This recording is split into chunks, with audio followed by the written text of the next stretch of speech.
community's feelings about this report and the findings. So with that, I'm going to turn this over now to Nikema Levy-Armstrong, a civil rights attorney and the head of the Wayfinder Foundation, as well as Racial Justice Network. Nikema? Thank you, Michelle. What do we want? Justice. When do we want it? Now. What do we want? Justice. When do we want it? Now. This is a familiar refrain that we have had to yell through the streets of Minneapolis and the Twin Cities for almost a decade, and for some people, many, many years before that. It's really sad that it took a small group of dedicated citizens to call upon the Department of Justice to investigate the atrocious, horrific, and brutal behavior of the Minneapolis Police Department. And although the Justice Department head, Merrick Garland, did not give specific examples of native-born African Americans who have been killed by police, it has really been on the backs of those individuals whose names many people do not know, whose faces they have not seen, whose stories they have not heard, that really brought us here today. In addition to, of course, the brutal police killing of George Floyd on May 25th of 2020.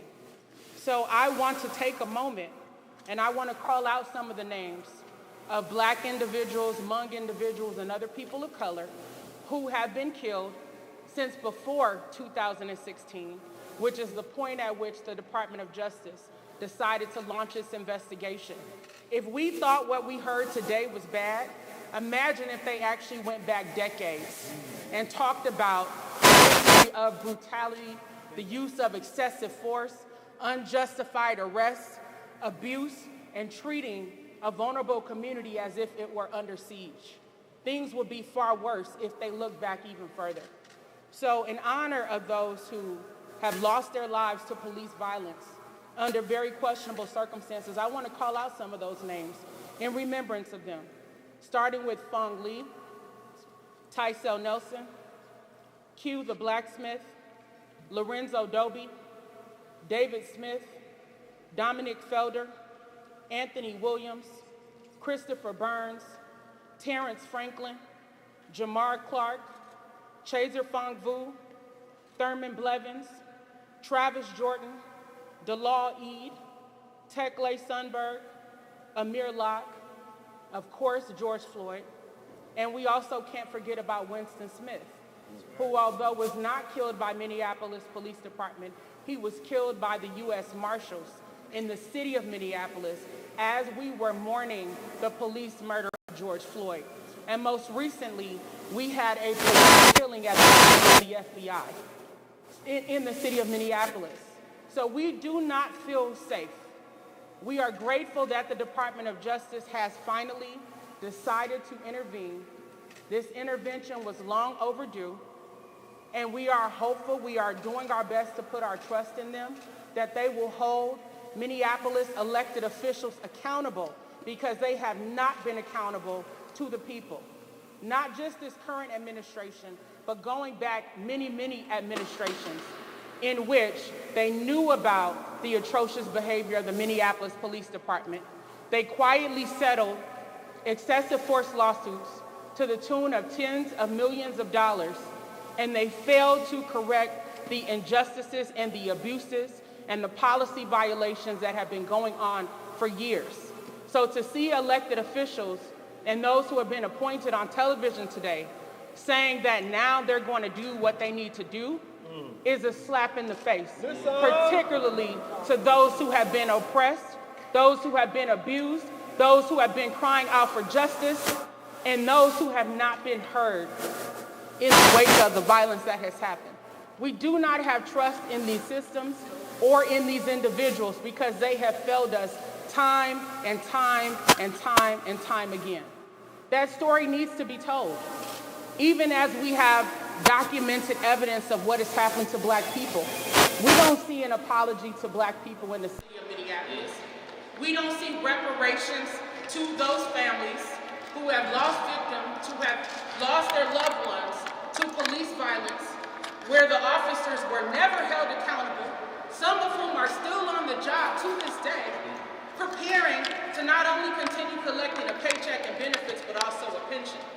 for the abuse that they inflicted upon Minneapolis residents. So we ask you today, how is that acceptable? Minneapolis residents deserve better. What about all of the individuals who are still incarcerated, who have been wrongfully incarcerated at the hands of the Minneapolis Police Department, falsifying evidence, lying in documents, lying in court, and still no real accountability? We have not seen a movement by Hennepin County judges to overturn those cases of those who have been wrongfully convicted. We have not seen a movement by those in authority to remove officers from the force who have a history of abuse against people. If you think Derek Chauvin was bad, look at the records of many of the officers who are a part of the Minneapolis Police Department. It wasn't just about one officer, it was about a system, and it's about a culture that has refused to change. So we stand here today in solidarity with the families who have lost loved ones to police violence, with people in the community who have been victimized and forced to suffer in silence as a result of what they endured, and those who do not trust the system because the system has let us down time and time and time again. So we call upon the Justice Department to not just work with the city of Minneapolis as it enters its negotiation, but to make good on what it said today, which is that they want the involvement of the community. So that means working in solidarity with us to continue to apply pressure to those in positions of power who have failed the residents of the city of Minneapolis. We also call upon the Minneapolis Foundation, which is an organization that I used to serve on the board of, that hired former Mayor R.T. Ryback to be its president. Under his leadership and the leadership of Chief Tim Dolan, we witnessed the continued erosion of the Minneapolis Police Department. We witnessed corruption, we witnessed abuse, we witnessed police murders, and instead of the foundation, a community foundation, holding this man accountable, they decided to hire him as their chief executive. As a philanthropic executive myself, I take issue with that. We need to hold leaders responsible, no matter how long ago they were in office, if they are a part of this mess that we are dealing with today. So we ask people around the country to continue to stand in solidarity with the residents of Minneapolis. Indeed, your voices made a difference when you took to the streets in the millions to call for justice for George Floyd and for other victims of police violence. Our work does not end here. We have to continue to be vigilant. We have to continue to hold elected officials accountable. And if we have to continue to take to the streets, then that is what we must do. What do we want? Justice! When do we want it? Now! What do we want? Justice! When do we want it? Now! All power to the people. Thank you.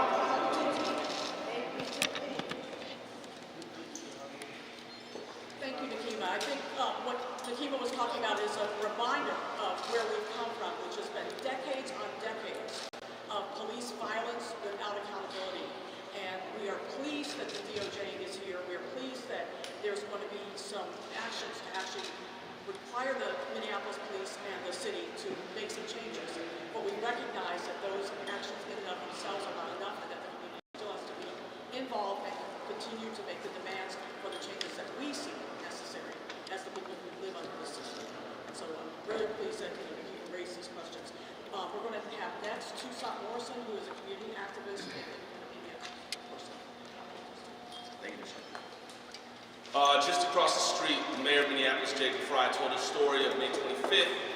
After he watched the video, he said he went home, paced throughout his palatial brownstone, and then said to himself, everything has to change. I find that fascinating. I find that negligent. I find that exceedingly ignorant. Because when I was in 5th grade, walking down the street after school, and got pulled over by cops, bent over on the hood of it, I had the same thought. Wow, everything has to change. How is it that we have a leader that needs to see a public lynching of George Floyd to think everything has to change?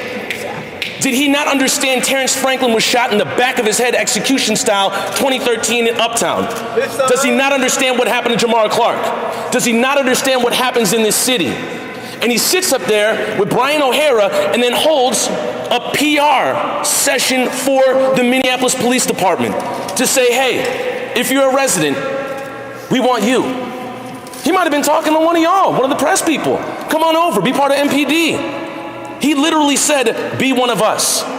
After they were just read for filth by Kristen Clark saying they bent children over on a car after stealing a $5 burrito and had guns pulled out after 3 seconds getting out of their car, shooting at a car full of 6 people, telling Somali people that they didn't get the job done after Black Hawk Down. And the issue is the collective silence of white communities in Minnesota that have failed to talk about this. This is why it keeps happening. Why does it take the DOJ pulling up with a consent decree for people to say something? Why?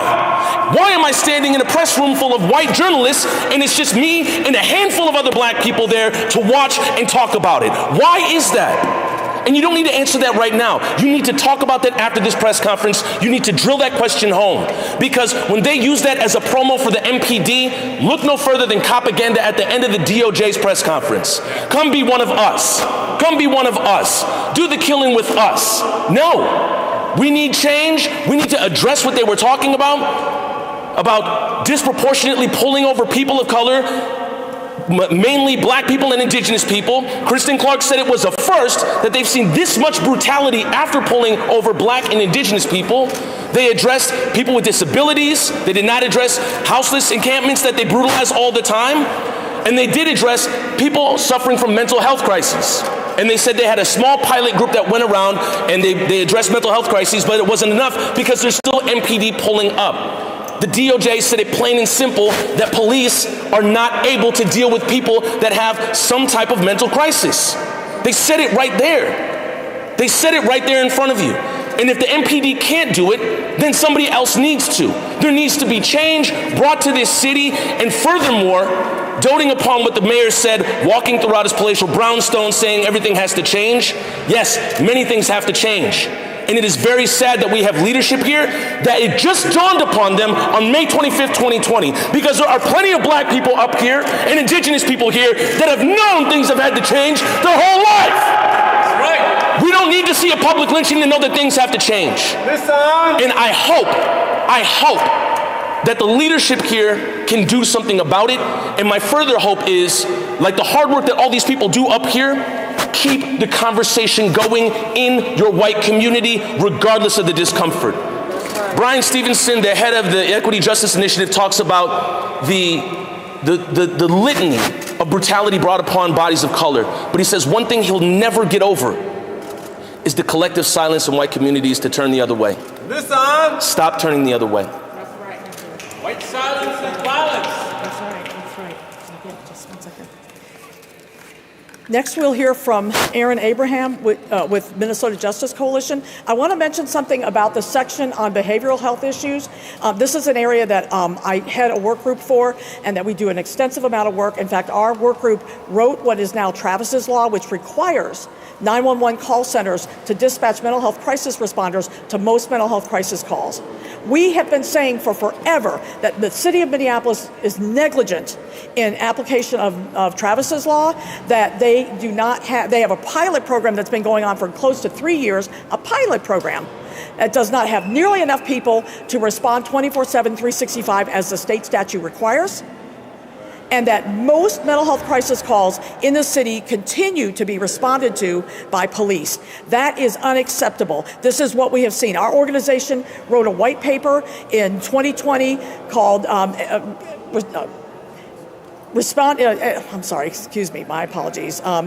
Ending Police-Only Responses to Mental Health Crisis Calls. It is a robust paper that is being used all over the country to implement these programs, and it is outlandish to us that in our own city, we cannot get the city to follow the law and have appropriate responders to mental health crisis calls. 99.1% of mental health crisis calls do not involve a weapon or a threat. There is no excuse that most of these calls are still responded to by police. There is no excuse for this. The city likes to talk about how shorthanded they are. We don't have enough police and all that. Yet you're sending police out to calls that they do not need to go to and for which harm is definitely happening. We are demanding now that you stop sending police to mental health crisis calls now. It's on. That you build up the number of people you need to send a behavioral response instead. And this has been going on entirely too long, and we are demanding, don't wait for a consent decree. Don't wait for it. Stop harming people experiencing mental health crisis now by sending the appropriate responders. And with that, I'm going to turn this over to Aaron Abraham, who is with the Minnesota Justice Coalition. Thank you. Greetings. My name is Aaron Abram, A-B-R-A-M. I'm here on behalf of the Minnesota Justice Coalition. I'm a native Northsider, born and raised, whether 35th and Oliver or 10th and Emerson. And I can tell you, when I was accosted by the police when I was younger, I was told I was a liar. When I was placed in a position where I said, this is not true, and the court said differently, I was called a liar. Today, you are finally seeing, hearing, and understanding what we have been saying the entire time, what Michael Brown was saying the entire time, what Q was saying the entire time. And so now, what are you gonna do about it, okay? Now I'm here to speak on behalf of the president of the Minnesota Justice Coalition, Mr. Jonathan McClellan, M-C-C-L-E-L-L-A-N.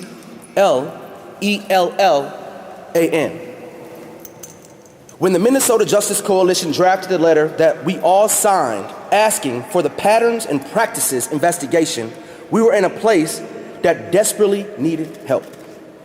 Let's not forget why we are here. Over the past 3 years, the Twin City communities have attempted to process and grieve the murders of George Floyd, of Daunte Wright, of Winston Smith, and several others.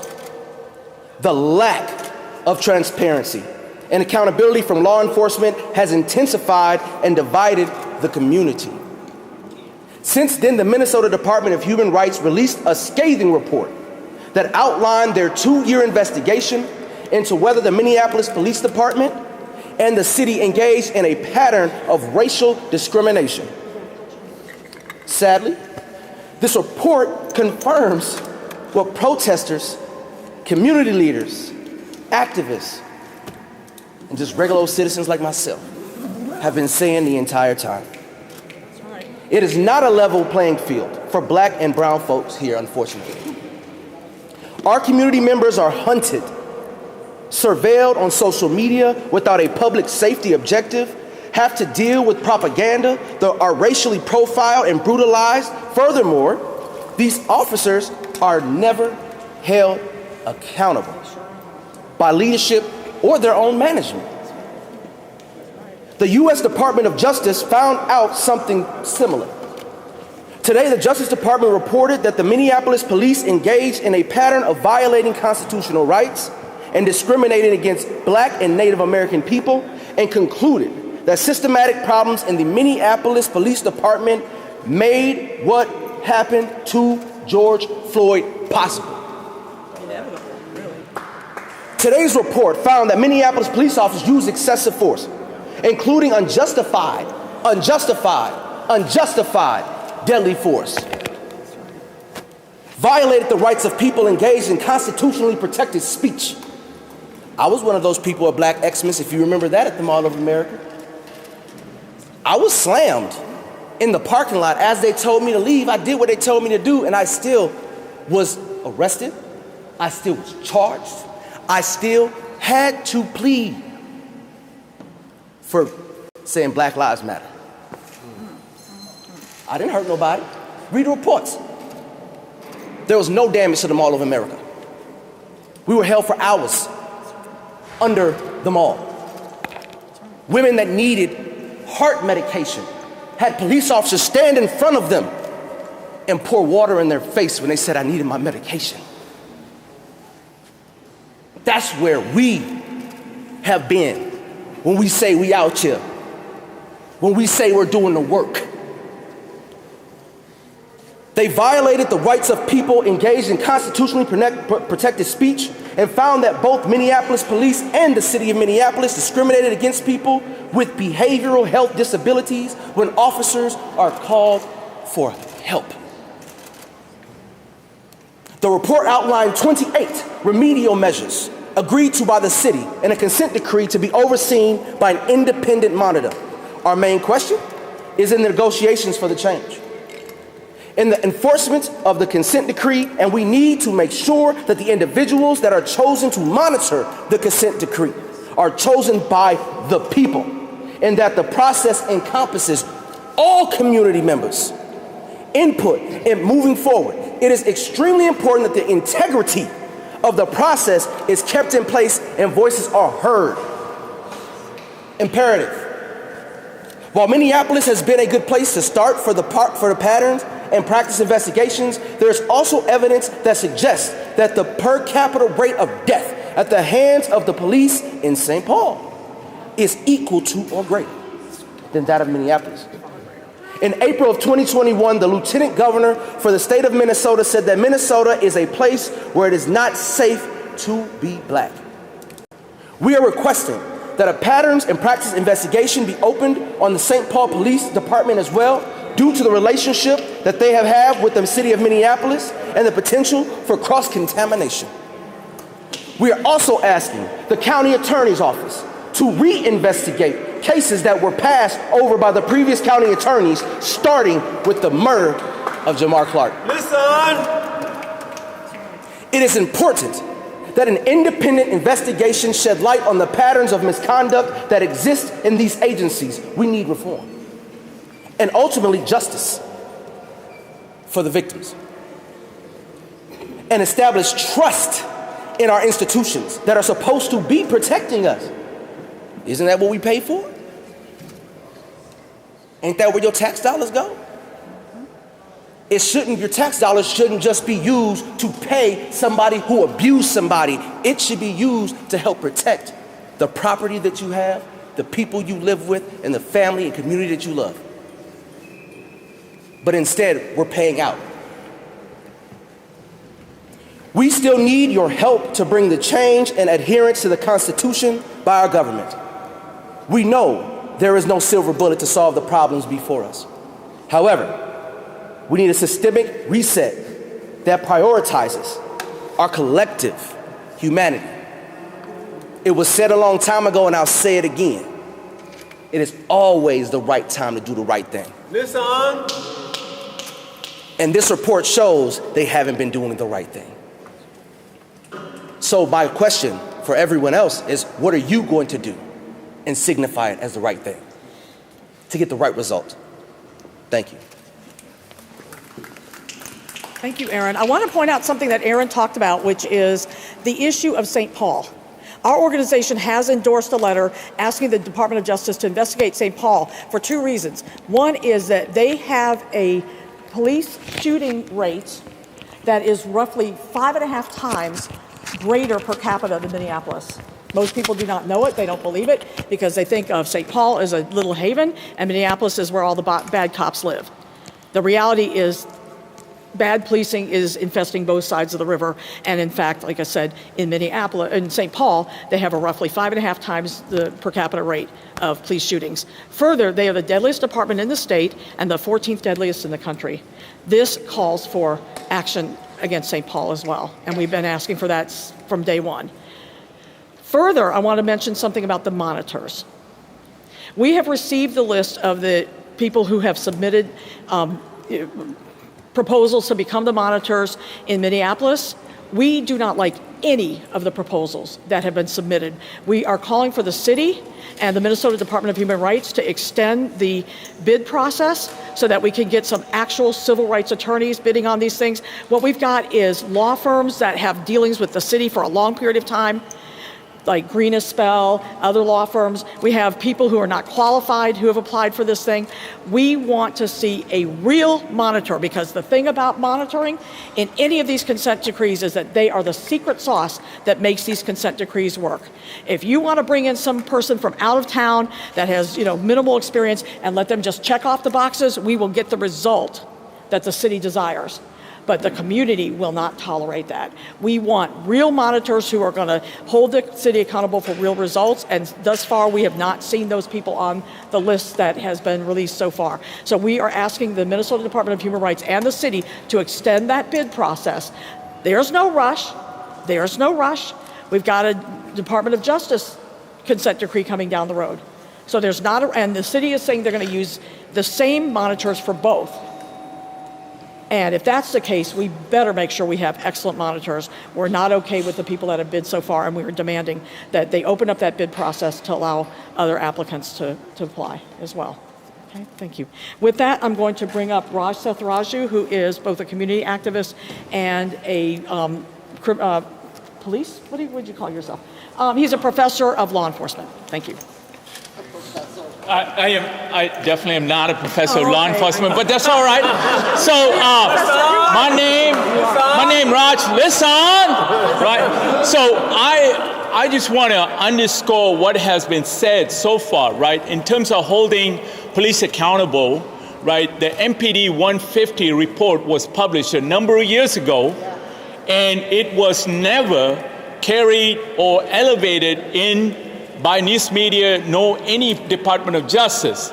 It was done and initiated by our community activists who said enough is enough, right? So I would encourage all of you to take the time to review what has been collected and how that was published, because the facts in there are not facts that have been curated by the Department of Justice or the Department of Human Rights here. What they have done in terms of calling it research is they simply have curated what has been sitting on black and brown bodies for years, right? 30, 40, 50 years have been sitting, right? We have a brother here, one of the original founders of the Black Panther, who is here with us, right? And I just whispered with him about what's going on and what is he hearing, and he said the same old shit, right? Those were not his words, right? But the same old thing, right? Those brothers started the movement to end police violence. We have our own history of AIM, American Indian Movement, that was started with the intent of ending police violence, right? So we can go on and on about MPD 150, many other reports and many other narratives that have been experienced by community and curated by researchers, and yet the action, when it comes to action, we are simply fixing police department and not abandoning police department, right? And this is a harsh word, right? When we talk about reform from an abolitionist and liberation perspective, it is hard to hear. We are not asking to defund cops. We are asking to lower their footprints in our communities and engage community experts to come in and address the issues that are germane to one's community, right? There are many who are willing and wanting to be trained to be able to address the kinds of calls that are coming to 911. And yet, we are often sidelined, right, and told that this is the police line, right? Enough is enough. Let's tear up those police lines. Let us engage our community and their wisdom, so at the end of the day, we are causing less harm and we are repairing the harm that has been caused and addressing the issues that brought us here today, right? At the end of the day, we are not asking to again reform law enforcement, because I've seen many of those recommendations that came out of MDHR, as well as I would imagine coming out of this consent decree. All of them are focused again and again on how do we fix law enforcement. Y'all, fixing law enforcement started in 1896. Listen. 1896. And we have not done that yet, right? In 1967, Colonel Commissioner reported the need for expanding and repairing and making sure our law enforcement does its work properly in accordance to community's wish. The 1967 report also was repeated again in 2015 when the 21st Century Report was published by President Obama's office, right? Again and again, we are calling to fix law enforcement. Enough, y'all. We're done fixing no more reform, right? We are asking to transform how we practice societal and communal wellness, and not just simply put the brackets of social safety and adhere all of us to compliance and enforcement. We are beyond and more than compliance and enforcement, right? The trauma that is sitting in many of the bodies, the black and brown bodies, cannot be addressed by simply arresting, by simply calling law enforcement. At the end of the day, we need community to come in and work collectively towards healing. Much love.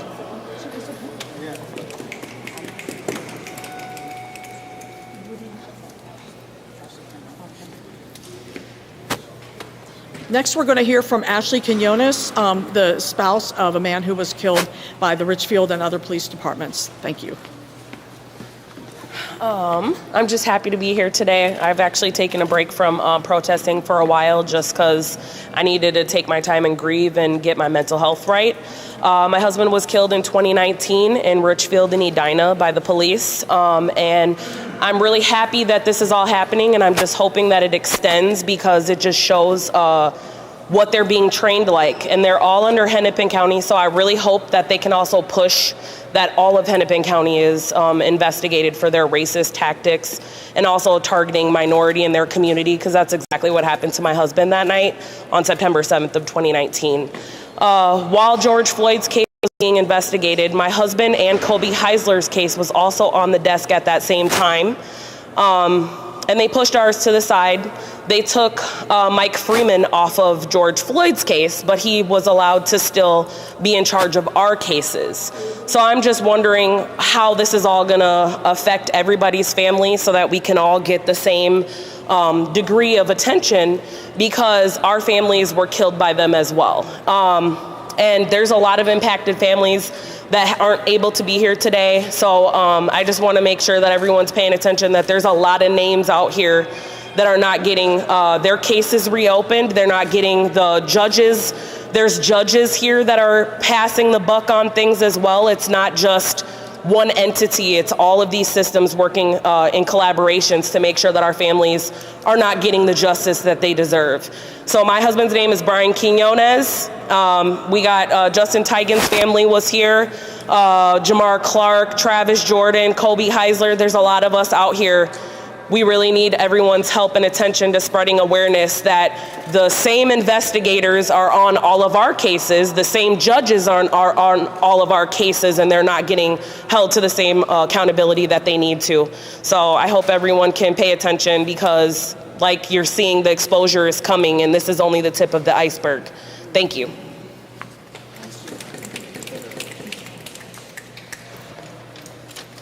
Next, we're going to hear from Trahern Cruz, who is the president of Black Lives Matter Minnesota. No doubt. Trahern Cruz, the co-founder and lead organizer with Black Lives Matter Minnesota. Black Lives Matter. Black Lives Matter. According to Demos and the Brookings Institute, the racial wealth gap is substantial and is driven by public policy decisions. And public policies are made by lawmakers. And since Minnesota's founding, its lawmakers, some of them were connected to slavery.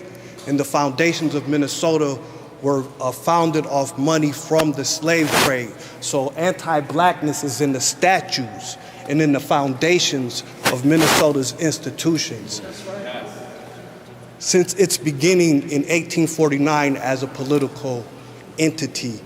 In the report, it said that the police patrol different communities in a different manner. That was what the DOJ said. In the communities that were patrolled differently by the police were majority black, and those black communities are heavily impacted by the racial wealth gap, which is substantial and is driven by public policy. Some of those public policy decisions are racial profiling, putting knees on people's neck. And some of those policy decisions result in death or health inequities or the racial wealth gap. So the DOJ says it wants to collaboratively work with the Minneapolis Police Department to implement this strategy. But we want the DOJ and the United States government to collaboratively work with the state of Minnesota, who has a $20 billion surplus, to give reparations to Black Americans whose ancestors descend from U.S. chattel slavery and are the majority of the victims of racist policing here in the state of Minnesota. We're also, the national Black Lives Matter grassroots and Black Lives Matter Minnesota grassroots wants to end qualified immunity. We want to be able to go back and do an independent investigation into back 25 years to any police-related incident that has resulted in death. I'm also a native Black Minnesotan from St. Paul, and we remember the days where the police will take you down to the Mississippi River at night and point guns at you and beat you and sometimes beat people to death. So it's not just good enough to retrain the police. It's not just good enough. We like Raj said, we want to lower their footprint, but if you've harmed people, so one of the 5 principles of reparations is guarantees of non-repetition or assurances of non-repetitions. But after George Floyd, we seen Amir Locke get killed. After George Floyd, we see Tekle Sundberg get killed. We seen Howard Johnson get killed. And we seen Dante Wright get killed, even though he wasn't in Minneapolis, he was in Hennepin County. So we want the consent decree should be a statewide consent decree. Also, Terry Nichols was killed in Memphis. So we think the DOJ, Merrick Garland, should begin a nationwide consent decree on policing in the United States of America, because it is an emergency. So thank you. That's what I have to say right now. And again, the surplus, which is huge here in the state of Minnesota, should be used for reparations for Black Americans whose ancestors descend from slavery. The progressive government that we have here, we have a governor who's a Democrat, we have a House that is ran by Democrats, and we have a Senate that's ran by Democrats. And there's no reason that in this last session, a reparations bill or an economic package for Black Americans should not have been passed to address Minnesota's massive racial wealth gap. Black lives matter. Black lives matter. Thank you. Next, we'll hear from community activist DJ Hooker. Yes, my name is DJ. I'm a concerned community member. First, I want to talk about the Indigenous community and how they were also brutalized at extremely high rates with the Black community, and raise the name of Wayne Reyes up. And then I also want to talk about how if they are going to say that there is a history and a pattern of these racist behaviors, how they need to amend that and also go back to other families that have lost loved ones and make sure that we make reparations for those cases. Now, the thing that I don't like about the dissent decree is that it almost feels like in 2020, there was a lot of focus that went on Derek Chauvin. Everybody was like, it's terrible what Derek Chauvin did, and what he did was absolutely terrible. But the thing is, Derek Chauvin was not the only one doing that. Right. Derek Chauvin is the only one we caught on tape doing that. There are plenty of Derek Chauvins in MPD and in St. Paul and all around the world. And that's what we need people to understand. Because what I saw happen here the last couple of years is that they made Derek Chauvin the #1 enemy. And then when they got him locked up, they said, hey, we won. He's gone. Derek Chauvin wasn't the final boss. That's not how this works. Now what they're trying to do, I feel like with this dissent decree, is they're trying to say MPD is the enemy. MPD isn't even the deadliest police force in the state of Minnesota. I was sitting there watching this with a friend, and he was confused. He's like, yeah, they're saying that the cops are killing Black and Indigenous folks at a high rate. What's the news? We've been through this. What's changed? Nothing's changed. That's what the problem is here. The problem is MPD is not a shining exception to the rule. MPD is doing everything that every police department around this nation is doing. It's not MPD that's guilty. It's not Derek Chauvin that's just guilty. It's all of them. That's why we say the whole damn system is guilty as hell. What we need is we need a revolution. Because right now, the Democrats, the Republicans, they're racing to give the cops more money. They don't care about the Black and Indigenous community and the other BIPOC communities. We need a revolution, and we need actual change, because we are out here dying. All power to the people! All power to the people.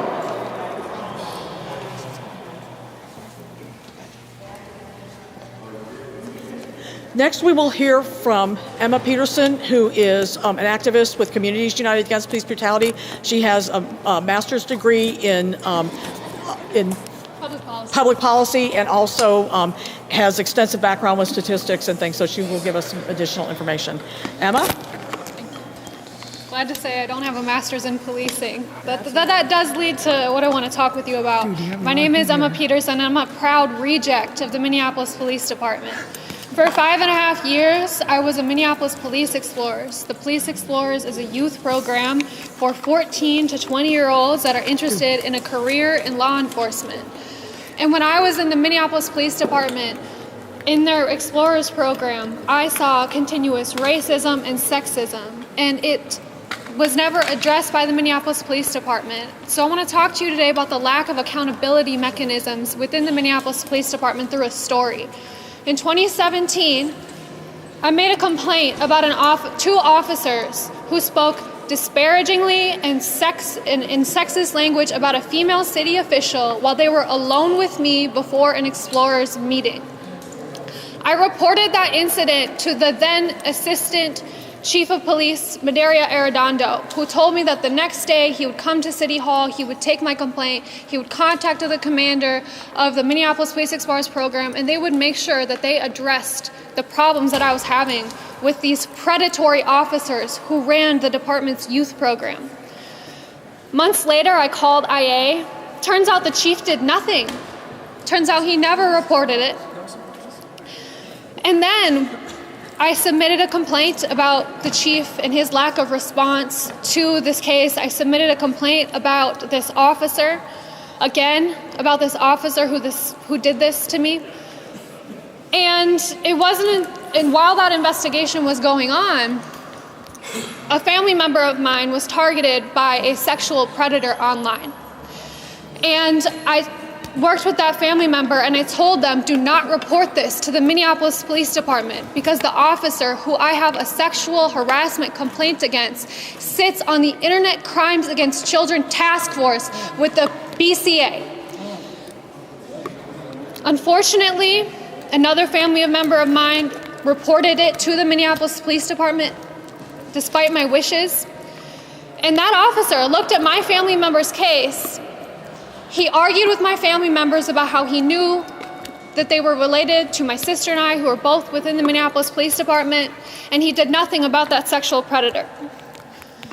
That is what happens when you have lack of accountability. And that is part of the reason why we are here today and in this position. I spoke with the mayor. I spoke with as many city council members as I could. I spoke with the OPCR, and time again, people failed me. The Minneapolis Police Department failed me. They failed everybody here. They failed the community. And so then it really makes me angry when I hear Mayor Jacob Fry get up there today and talk about we will do everything that we can to make changes here. Well, I met with the mayor's office. The mayor knew.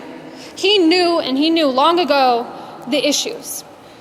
I want to talk about another theme that we're seeing since George Floyd with our complaint systems, our accountability systems. I'm noticing a trend where the city will provide us community input but not influence. They will provide us input but not influence over what is happening with the police in our city, and that is just simply not good enough for us. This week's Community Commission on Police Oversight Commission met. There was no public comment, and they changed the meeting agenda in the meeting, which violates the open meeting law. So we are seeing a continued pattern of the same way the city does things. I also want to raise up that Tekle Sundberg was killed by the Minneapolis Police Department. I think this will be the 2nd year anniversary. The Hennepin County Attorney's Office declined to press charges in December, but the city and the BCA is refusing to release the investigative report. And as you all should know by now, there is a 3-year statute of limitations for families to file a wrongful death suit in the state of Minnesota. And the city is actively eating into the Sundberg family's time to get justice for their son. So I'm here to demand that the city and the BCA release that investigative report. And then lastly, I want to say that the city needs to stop shutting down free speech and provide us influence, not just input, over their internal processes. Thank you. I agree. Yeah. We absolutely agree with that. The Office of Police Conduct Review has a 0.49% discipline rate of complaints that come from the community. 0.49. That is less than 1%. The average discipline rate for so-called civilian oversight across the country is 7 to 8%. We are the low-end outlier for the entire country. And so I'm really glad that that was brought out in the Department of Justice report, and they're not equivocal on this at all. They basically say this department, this city does not discipline officers when they should. It just doesn't do it. Almost everything gets sent to coaching and counseling, and they do that because that keeps those complaints unavailable to the community through the Data Practices Act. It's a way to hide and put complaints under the rug and not address them in any meaningful way. And when you have police officers that are costing us in the millions of dollars, and those officers are still working for us and never disciplined, we have a major, major problem. So we were glad to see that that got called out in the report in specific. We do not see that this new configuration that the city came up with, the CCPO, has enough power to do its job. Further, the panels are populated almost half by police. Police shouldn't even be on these panels. So we are glad to see this called out in the report, but we know that the city cannot claim that it's fixed the problem because it has not. And so with that, we are going to have our next speaker is Chantel Allen. I'm Chantel Allen with Black Lives Matter Twin Cities, CHAUNTYLLALLEN. My colleagues and comrades have really laid this out real clear for y'all. And I think it's great that we have an official document that talks about the terrors and traumas that we've experienced from the Minneapolis Police Department. But the time frame is so short. 2016 till present or 2020, whatever timeline it is, that's just a small little window into the amount of trauma that our community has been experiencing over the years. Even when we talk about the space and the space that they're doing the study on in just Minneapolis, when St. Paul is the deadliest police department in the whole state. It's just across the river. I go back and forth from St. Paul to Minneapolis on a regular basis. It's like we're one big twin cities, right? But we have to look at it as one big twin cities. And we need to look at the suburbs, the state, the United States, as Traherne said, because policing itself has put so much trauma on the black community that we're dealing with that right now, and we haven't had any reparations. There's no sorries. There's no real action. This is not new news. Just because it came out today, this is not new news to any mayor or police chief that operates in the United States of America. We all know that this type of trauma is happening. And I think it's great that we have this document, but as a school board member in St. Paul, we've had the document that talked about the achievement gap for 10, 15 years now, and still nothing's being done. We need action. We need action about the oppression that is happening to brown and black and poor people in America. I demand some reparations. I demand that we see a clear path towards liberation from the police department. He said lower the footprint. I need liberation. I need to know that I can walk down the street and not be harassed by the police. I need to know that I can go pick up milk for my kids and not be snatched out of the car at gunpoint because they think I look like some other robber or something. That has happened to me, right? These are the kind of traumas that we've dealt with in our community long before 2016. And we need to address those issues too, because I still personally carry that trauma from before 2016. So I'm asking that, you know, we see some real clear action from Minneapolis PD. Be the department that sets the precedents for the rest of the country. Be the department that says, hey, we are going to actually liberate our black communities. We are going to protect and serve our black communities. We are going to do what is right, because for 400 years, the right thing just hasn't been done. So talk about historical trauma, you know, and how long this has been going on. It wasn't just since George Floyd was killed. It's certainly been going on many decades longer than that. And now I'm going to bring up for you Jerome Richardson, who is the Executive Director of Minnesota Teen Activists.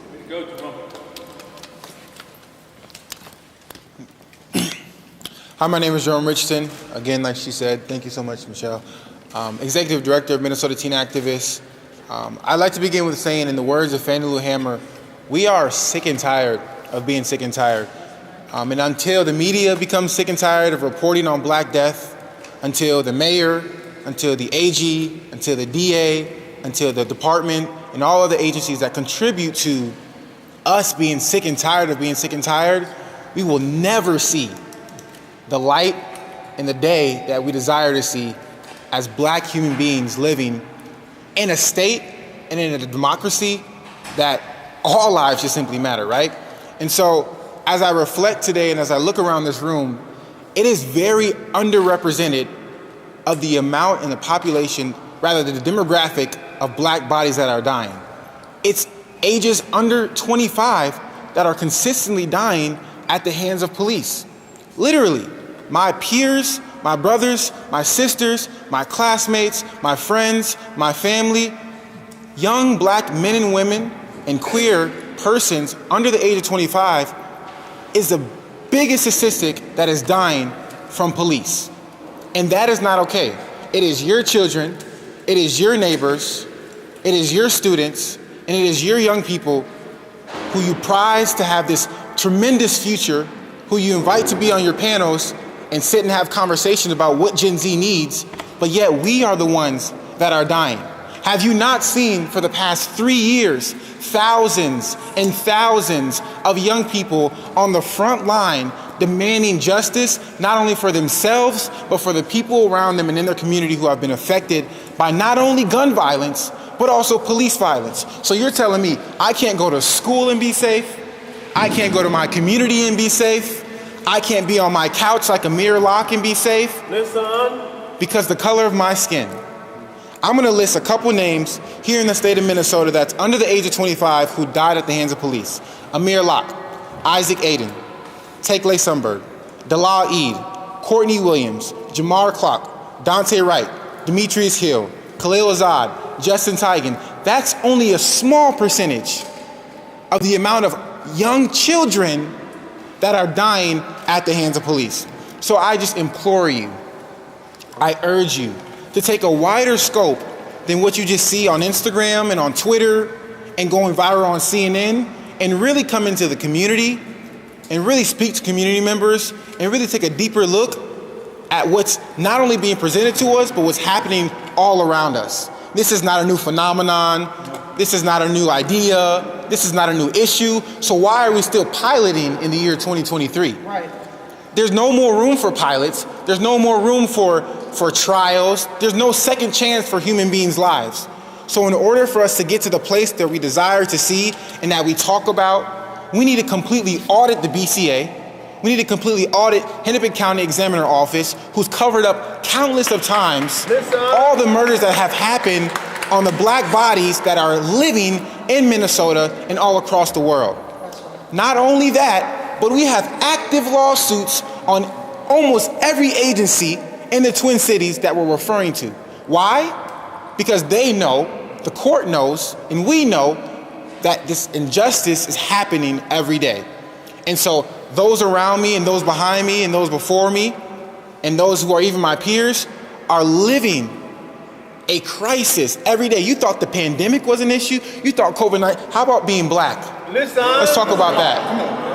And so, for me as a 19-year-old young black male who beats almost every statistic that you've journaled about, that you've reported about, how about us, let's actually be the change that we desire to see and not let it be a cliche or a headline, but let's actually have it a realistic idea, imagination even, if you will. It shouldn't be a utopia. It shouldn't be another society. We shouldn't have to have a reinvestigation team like CUAPB. We shouldn't have to have families supporting families against police violence. We shouldn't have to have support groups and Minnesota teen activists. We shouldn't have to walk out of class. We should be able to live in a society and in a world that is destined for us to live the American dream in a place that was no longer or was never originally for us, but that we created and built an infrastructure for ourselves. So us creating organizations and NGOs and all these things is nothing new. We've been creating prototypes and strategies since the Underground Railroad. Beloved, I present to you not a new idea, but a crisis, a pandemic, an epidemic, a world emergency where black bodies like myself are consistently dying at the hands of police, at the hands of gun violence, at the hands of being under-resourced, at the hands of a system that has a pipeline into almost every institution that young people come through.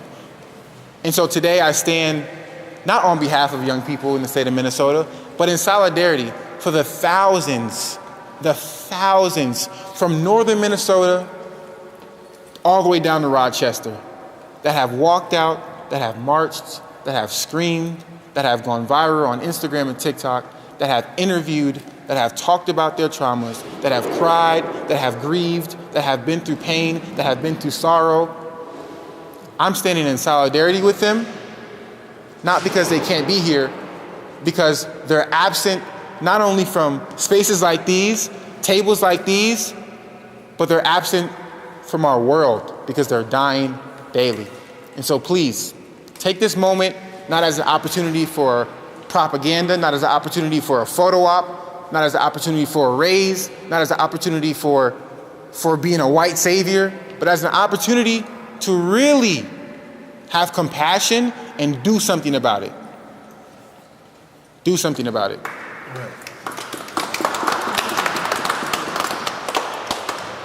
Next, we're going to have Jess Sundin with Twin Cities Coalition for Justice for Jamar.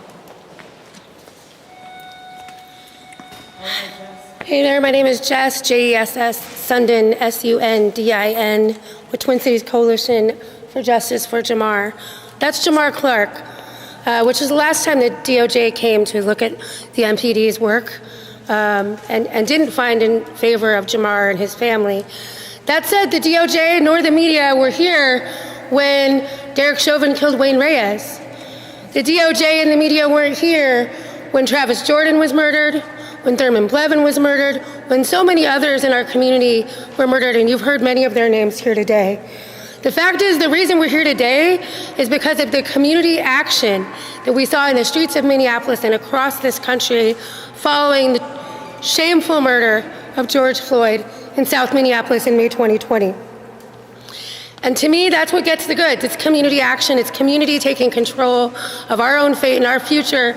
Real democracy is in our hands. It's not in these halls, but it's in our hands. So my concern when I hear about the DOJ's report is not the facts in the report. We already knew them. It's great to see them written down. My concern is about what's next. Today we heard Mayor Fry be praised for no-knock warrants, but the fact is he campaigned on having banned no-knock warrants, won his election just 2 months before Amir Locke was murdered in his sleep on the basis of a no-knock warrant raid in Minneapolis. It's a lie. We had Chief O'Hara come to the microphone today and say, Minneapolis needs more officers, but we need ones that respect the Constitution and the law. Never mind that in January of this year, he hired Tyler Timberlake, who did the same thing that Derek Chauvin did in his previous employ in Virginia. These are not honest brokers. These are not people that I trust. These are not people that our community trusts. What we need is a community-led, community-controlled process, just as much as we need community control of the police. We, in TCC4J, we have been organizing around this very thing. We have authored legislation and amendment to the city charter for a civilian police accountability commission. This commission would be an all-elected, all-civilian commission, independent of the other political interests in this city, focused solely on policing. They would have the power to set the budget, the policies, not only to not hire an officer like Tyler Timberlake, but to fire those like Derek Chauvin before he has the chance to become a serial killer like he did in this city. The fact is, unless and until community who knows what we need is entrusted with the democratic power to control who polices our communities and how our communities are policed, until we have that power in our hands, we cannot trust these actors who have betrayed us time and time again. We won't trust them. So if we have to bring the DOJ back, that's just fine. But instead, what we want to do is put an end to this once and for all. We believe the only way we can do that is to actually entrust community. We've been knowing that the 3rd Precinct was a problem, and then we took care of that problem. During the uprising, the 3rd Precinct, it doesn't function anymore like that. That's a beginning. What we really need is control overall from beginning to end. The last thing I want to say is there's a lot of cities in this country that have been subjects of DOJ investigations and subsequent consent decrees. One of those is Chicago, which is under a consent decree right now. And they've had slow progress. They've had a real problem pushing forward their consent decree. And it was just this year actually, that they won real advance for community control and policing in their city. And we know that that promise that they have in the details that are in a consent decree about what needs to change can be implemented insofar as community is in control of that process. So to that end, I just want to say thank you all for being here today, but don't wait for the DOJ to come. Watch what the community has to say. We know the way. Thank you.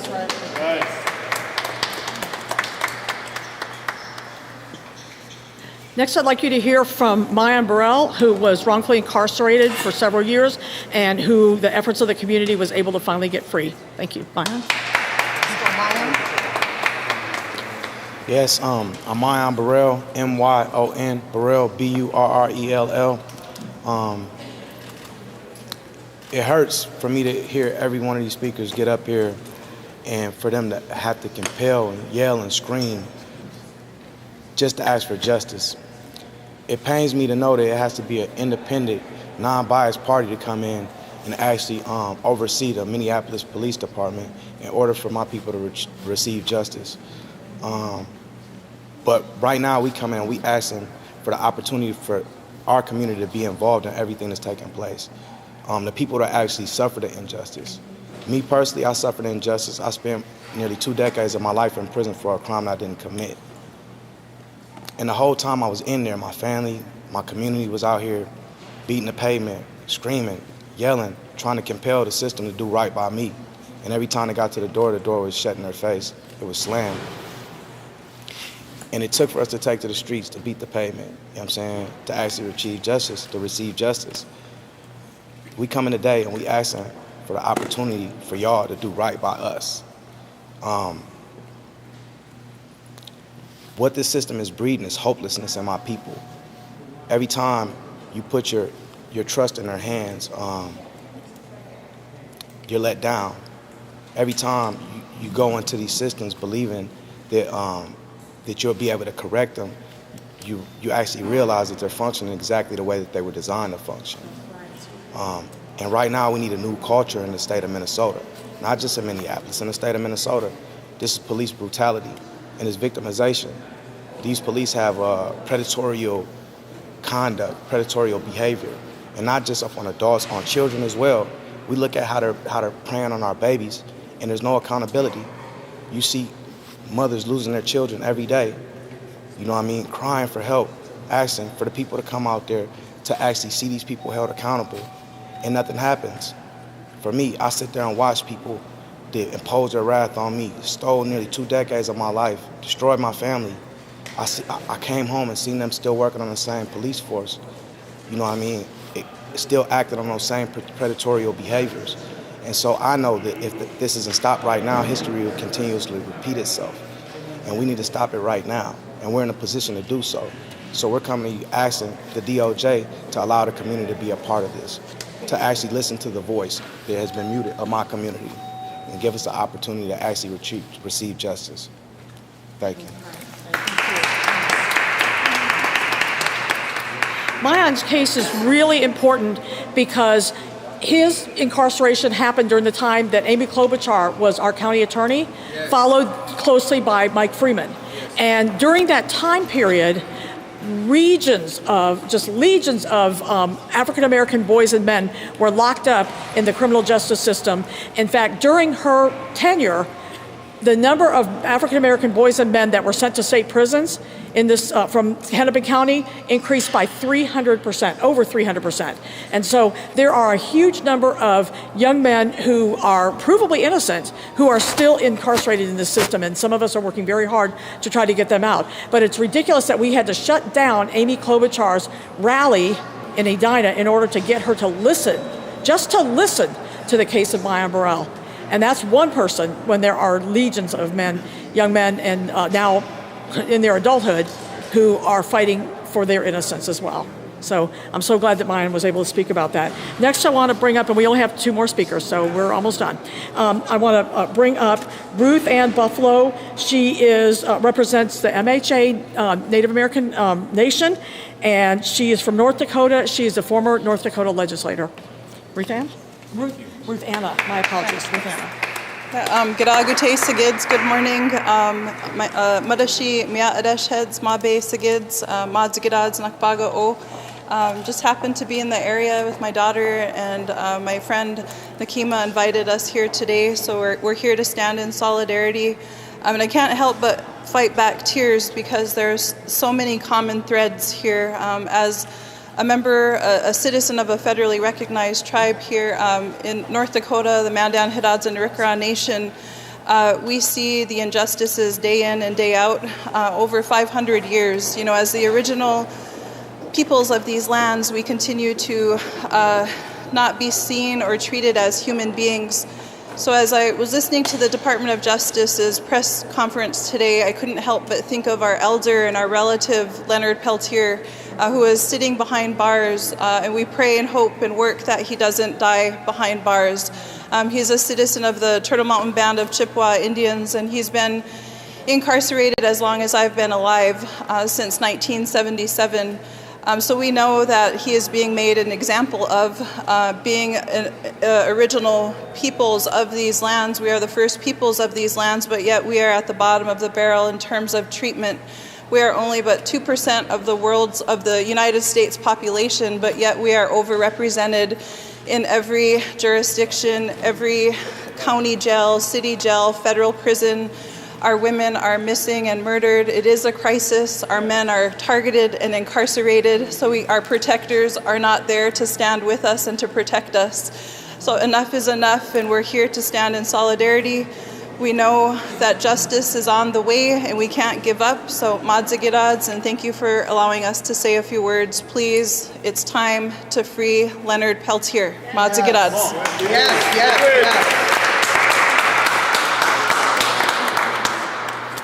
And we're going to wrap up today's press conference with the inimitable words of John Thompson, who will lead us out in a very fiery way. We've been here. Once again, my name is John Thompson, former Minnesota State Representative. We've been here before. The Department of Human Rights came with their findings. Now we have the Department of Justice coming with their findings. We've been here before. Everything they've told you, everything they've come up with, we've said it before. We've said it before out of our own mouths. Only to be ridiculed and called race baiters, only to be ridiculed and called people who are against the public safety initiatives that they put here in this state. And I can only speak as a black man because I've been a black man all my life. Black men died at the hands of the Minneapolis Police Department. Black men were shot with ketamine in the streets of Minneapolis by the police department. Black men were at the head of some of these cover-ups by the Hennepin County Medical Examiner's Office. Black men keep losing. When we talk about mass incarceration, we're talking about black men dying. And we steady keep pumping money into public safety, but the public is not safe from the people who you asked to keep us safe from. I don't want to hear about the doggone Department of Justice investigation. I don't want to hear about the Department of Human Rights investigation. I want to hear about tangible solutions and what you're going to do about the findings that you found here. Because we've been on this. We don't need a study to tell you that Derek Chauvin shouldn't have had his damn knee on George Floyd's neck. We don't need a study to show you that Mayan Burrell was a part of a doggone cover-up by the Minneapolis Police Department to find the first black man they could, and then Mayan Burrell, by the way, served time in prison for something he didn't do. And we just seem to glaze over. We just seem to glaze over. I quote to you, if y'all gonna do something about these findings, which I'm quite sure you're not, but if you were, I'd levitate in the air and stay there. You're not going to do anything about these findings. We're going to glaze over this, and 2 more months from now, we'll be talking about how we need to spend more money on locking our young people up. We're going to need to spend more money on more policing. How about you pump some money into mental health, behavioral health in schools? How about you pump $40 million into parks and recs? How about you pump $40 million into families and stop pumping all this money into public safety?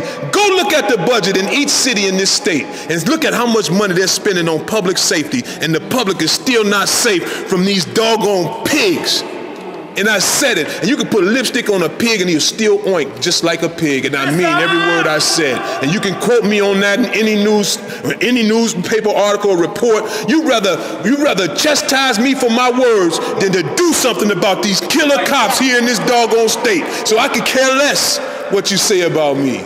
I could care less what you say about my brothers and sisters. You can call them Antifa or whatever the hell you want to call them. But the real terrorists, as been proven in these doggone reports that y'all keep on glazing over, the real terrorists are right here before your eyes. So I asked the Department of Justice, I asked the Department of Human Rights, what are you going to do about your findings? I don't want to hear about a consent decree. That's like putting a Band-Aid on a bullet wound. There's still blood coming out of the side of the Band-Aid. And I only say this with love. I love each and every one of my people, man. I'll continue to fight for you until the day I die. And it probably ain't nothing you can do about it. Thank you. Does anyone have any questions? I know this ran pretty long. Does anyone have any questions? Go ahead. I just want to say, try to keep it quickly, but basically, you know, they mentioned about psychiatric disabilities, and I just want to point out that statistics show more than 50% of all police killings total are disabled people. That's right. And I was not able to ask a question because they completely blocked all independent media, so I don't know if you even know. You know, like, not to say, I just don't know if you know their methods of study. But what I want to know is, like, are they tracking physically disabled people? I had the police called on me on Monday while I was filling up my gas tank because they thought I was drunk. I've been assaulted 4 times in the last 2 years by private security at gas stations and hospitals. What was life like for Tekle Sundberg before he was killed by snipers? Right. Yeah. And so are they tracking, excuse me, these numbers like neurodivergence, like Kobe Heisler, physical disabilities, hearing, like Ye Shaw? I'm done, thank you. What I will tell you is that we've made people with a wide range of various disabilities, people who were living with these disabilities, we made them available to the DOJ.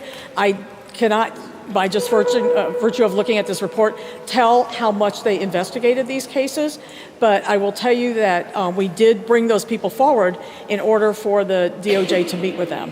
And so I'm hoping that, in fact, they, took that seriously. Can I add just just one last question? Sure. How can people get involved in the process of influencing the so-called reformations? This is a great question. We are holding an event on June 23rd at 6:30 at 4200 Cedar that will go over, our intention at that point was to go over the Department of Human Rights investigation and consent decree and to help the community understand it. We will now, of course, be adding information about this current investigation and trying to explain to the community what the next steps are.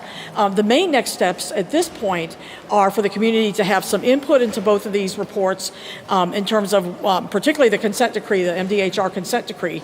So we're working on that piece. And then we also are working to try to get the community to have major input on the monitors. Because like I said before, the monitors of these agreements are the secret sauce.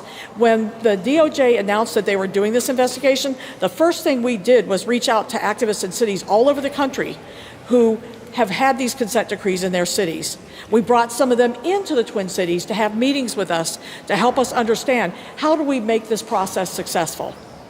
And over again, the information we got was everything rides on the monitors. And in fact, in Cincinnati, the group that came from there and met with us told us that they had to get rid of their first monitor because this guy was somebody, or this team was from out of town. They would come into town, meet with the police, check off a few boxes and leave, and they had no engagement with the community. We are demanding that the monitors put the community not just at the table, but at the head of the table. At the head of the table. The community can tell you whether these changes are actually happening. Right. You might go and ask the police and they'll say, yeah, everything's all good, Brian O'Hara and whatever. But what really is the telling thing is what the community says about what's happening, because that's where the rubber meets the road. And so if we're looking at the list of who has proposed to be the monitors, we're not satisfied. We want that process open back up so that more people can apply, or more organizations, and we want that to include local civil rights attorneys, which is the group of monitors in New Orleans is a whole group of local civil rights attorneys. I know those folks, I'm from New Orleans, and their consent decree process has gone better than average because they had real people on the ground who are meeting with the community on a daily basis. And if we don't have that, we are not going to have anything. So that's the next piece, is the whole question about monitors. That's the very next piece. I had somebody over here actually first, if that's okay. So somebody else had your hand up? I wanted to say. Go ahead. Sure. Also, I heard the DOJ talk about independent media, how they was being targeted. We also know when it comes to live streaming or documenting certain things that independent media are not being treated fair. That's correct. People getting their eyes shot out and things of that nature. I want to know how the community can basically engage and do more, and also why did they talk about the independent and the people that's out here that was boots on the ground, and how could they come in our town and our state and talk about, okay, this is people from New York, this people from here, but people that's right here that dealt with the trauma was not able to ask any questions. I thought that was highly problematic, I have to tell you. You look at the recommendations and they really don't touch on the role of independent media and the importance of the media to our work. One of the things that we rely on is media to get our word out, to document what's happening in the community and things like that. And when media are ignored, except for like the big three or the reporters that come from out of town or whatever, that's completely inappropriate. It's completely inappropriate. The recommendations that the DOJ listed at the end of their report are by no means the be-all and end-all. And in fact, many things that we recommend are missing from that list. And so that is not going to be the basis for their consent decree. It better not be, because we will be making sure that we advocate for all the things that you're talking about, as well as what the community told us over the course of over 24 community meetings. So, this is not going to be the be-all and end-all, that list of recommendations. So it better not be. But you're being impersonated, you're disrespecting. No, it's all right, it's all right, it's all right, it's all right, it's all right. Go ahead and ask your question, please. So we have a new police chief in St. Paul, a new police chief in Minneapolis, a new sheriff. You can change the frame, but the picture always remains. Can I ask my question? Okay, let him ask. Okay, King D. I know, King. Okay, I need you to both stop. Okay, I need you to both stop. My question is, with the new chief in St. Paul, Minneapolis, and a new sheriff, And the frame of it being a Twin Cities-wide effort, is that a sign of hope that we can build some more bridges of healing? You know, no. You want to come up and answer that? Because I Dr. feel the Nakim, same way. please Come on. address the mic. Yeah, okay. Here's the reality. Cultural change does come from the top down. There's no question about that. That is the only place that cultural change can come from. But we already have our Minneapolis police chief sending out emails to people saying, we've got the greatest police in the world. Have you looked around, buddy? You know, you're losing your mind. Chantal, come on up, baby. Come on. We can talk about it. You know, we've got, you know, these people can only play a certain role. And they've got to try to act like, you know, their police are A-OK and all of this stuff. But the reality is that we are going to have to force these people into making these changes. It's not going to happen because, you know, oh, they're good guys and we want it to happen. We have to force them into it. You know, their allegiance isn't to us. You want to speak about it? I just wanted to add in, I mean, until you fire the whole department and rehire, we're still dealing with the same bodies. That's right. And people who have been trained to do the same thing. And so we have to have a clear, you know, understanding of the professional development that's moving forward, and how that can shift the atmosphere around policing in Minneapolis. But right now we've got, in St. Paul, Minneapolis, we still have all the same murderous cops on the payroll. That's right. And don't forget that it was Brian O'Hara who brought in Tyler Timberlake from Fairfax, Virginia, who did virtually the identical thing that Derek Chauvin did only 10 days after Derek Chauvin murdered George Floyd. And that cop happened to not kill the person. That person survived, cost their community $150,000 roughly in lawsuit. And you bring this guy here, you bring a toxic officer here, and we have been saying since the day we learned he was on the payroll that he needed to go. That's right. And he is still on the payroll. Now, why is that? What does that show you about the resistance to change? Right. We have a huge issue here, and it's a lot bigger than who happens to be sitting in the chief seat. Yeah. You know, a huge issue. So this question I ask because to acknowledge your valiant efforts in engaging in collecting testimony from community members who are affected by Minneapolis police, as well as me hearing from other nonprofits who think that government should be compensating local organizations for their time in collecting and engaging community members in order to inform what government should be doing moving forward. This question is, were you all compensated or worked with in any way with the Department of Justice? Do you guys think... Okay, we worked extensively with the Department of Justice. We were never compensated, nor did we expect to be or want to be. You know, getting money from government officials is a good way to get yourself silenced. So CUAPB in particular, I know other people as well, we do not accept government funds and we do not seek grants. And so might I also add that the Department of Justice for the other organizations. Yeah, come on up. The other organizations that participated, just to echo what was said, even for space usage, for food and etc., like organizations like us had to provide that if we wanted. They only offered to come to the table and listen. We had to make the table, and that was a that's right financial burden, but that's nothing new. Right. That's exactly right. I mean, with us, it was, you know, more than 24 events that we fed people at and all of that stuff. And we raised those funds from the community ourselves to do it because we don't want to be beholden to these government agents. You know, we need to be, I guess you could call it the loyal opposition. We need to be able to speak our voice and not have it hindered by worrying about some grants or money or whatever that stuff. And this is pretty much the universal for everybody standing here. Thank you. Thank you. Any further questions? We want to thank you for your presence today. We know it was a long press conference, but I think it was deserving. This is a landmark situation when you're talking about the Department of Justice issuing a nearly 100-page report outlining the grotesque violations of civil rights, human rights, and the Constitution. You know, this is a very big deal. And, you know, so somebody asked me yesterday, is this big or is this little? No, this is big. Yes, we knew everything in that report. There's no surprises in that report. Not one. But the reality is, finally, somebody said it, that's got some official, you know, juice behind them, so to speak, and consequently, there will be some requirements for some changes made. But we are not going to let that be the end of it. We're going to continue to push for everything that needs to happen to correct the problems with policing in the Twin Cities and beyond. Thank you.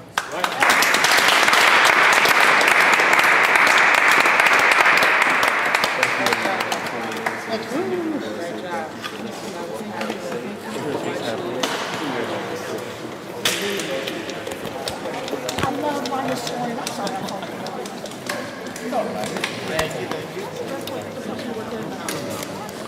up, man? Hey, what's going on? Mr. Airport guy. Airport guy? It's the last time I saw you. You know who you are. Huh? Last time I saw you. Go.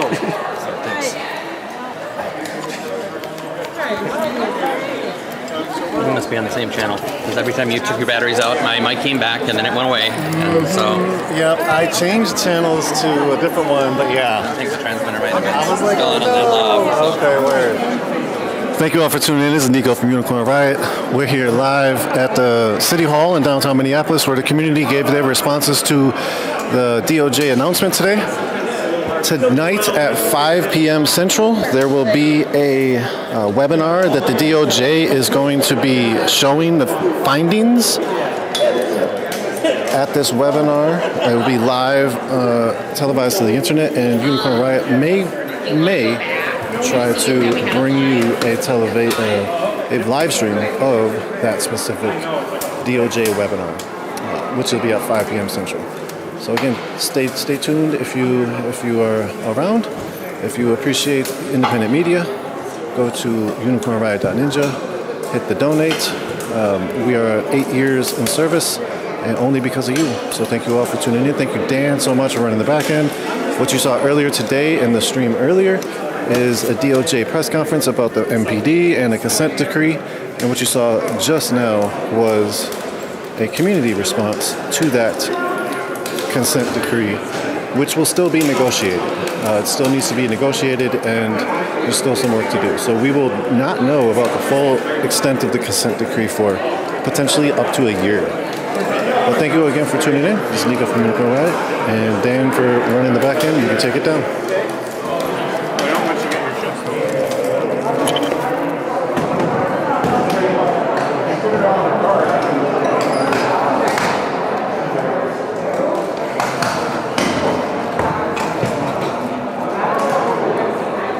I'm disconnected.